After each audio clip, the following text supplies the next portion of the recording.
ultimately, is it making people happier right now? Most technology, I would say no. In fact, you and I were talking about social media before this, about just not having Instagram on your phone and not dealing, and you feel better.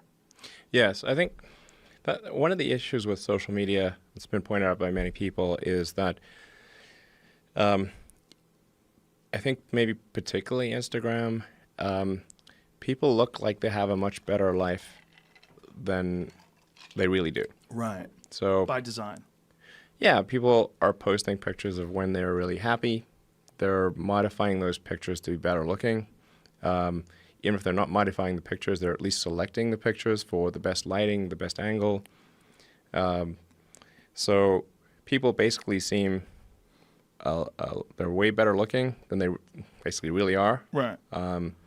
And they're way happier seeming than they really are. So if you look at everyone on Instagram, you might think, man, there are all these happy, beautiful people, and I'm not that good looking, and I'm not happy. So I must suck, and that's going to make people sad. So when in fact, those people you think are super happy, actually not that happy. Some of them are really depressed. They're very sad. Some of the happiest seeming people, actually some of the saddest people in reality. And nobody looks good all the time. It doesn't matter who you are. No. It's not even something you should want. Why do you want to look great all the time? Yeah, exactly. So I think things like that can make people quite sad. Well, just by comparison, because you just sort of people generally think of themselves relative to others. We are constantly rebaselining our expectations. And you can see this, say, if you watch some show like Naked and Afraid, or if you just go and try living in the woods by yourself for a while, and you'll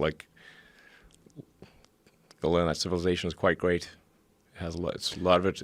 People want to come back to civilization pretty fast on Naked and Afraid. Wasn't that a Thoreau quote? The comparison is a thief of joy. Yeah. Well, happiness is reality minus expectations. That's great too. But the comparison is a thief of joy really holds true to people. Is it? Theodore Roosevelt. Roosevelt. Fascinating. When you're thinking about Instagram, because what essentially Instagram is with a lot of people is you're giving them the opportunity to be their own PR agent.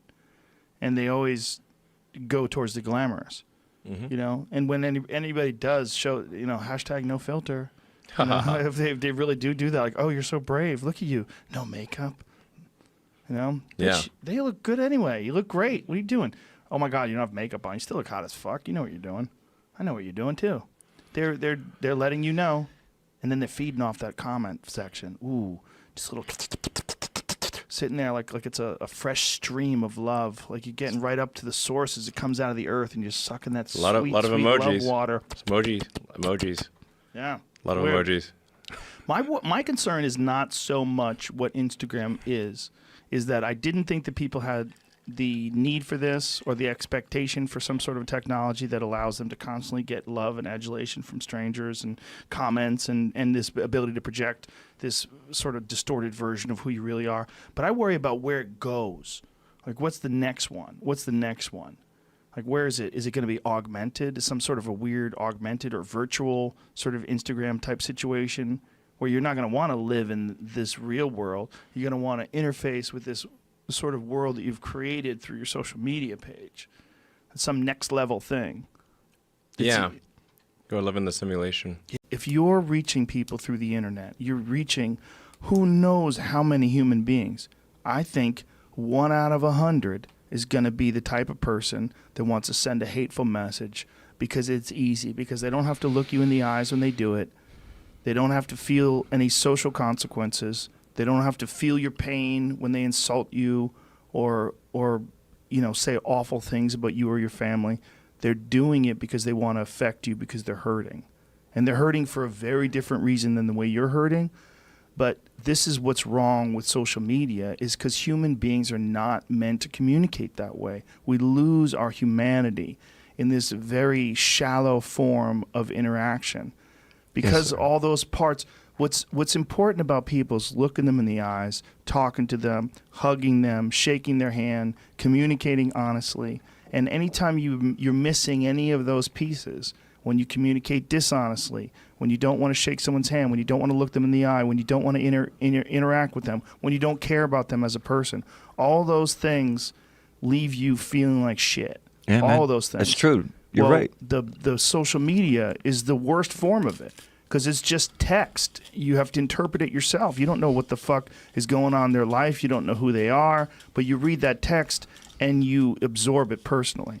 You absorb it personally, you take it in the worst possible form, and you feel that critique in your chest. You feel it. You feel it in your head. I know. I guess I got caught up in this notion that I could just go be a normal guy and have a normal job and people would leave me alone.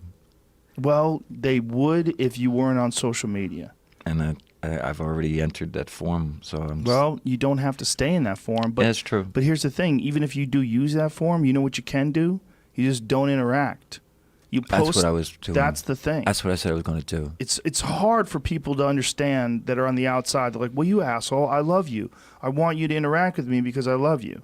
You know, and I want you to recognize that I'm recognizing you. And I appreciate that from people. But they have to understand the volume of people that someone like you is dealing with.